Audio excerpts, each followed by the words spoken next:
Is your apps constantly lagging on your Samsung phone? The easiest way to fix this is by force stopping the app.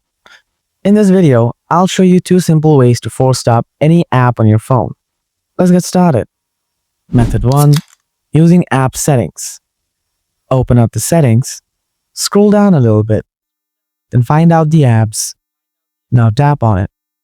Scroll down again. Now tap on the app you want to force stop. Then look at the bottom right corner. You will see the force stop option. Now tap on it. Next, tap OK to confirm the force stop. Method 2. Using home screen app. Go back to the home screen. Find out the app you want to force stop. After that, press and hold on the app. Next, tap on the eye icon. Now tap on the force stop from the bottom right corner. Then tap OK.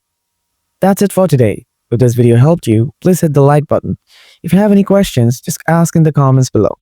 Thanks so much for watching.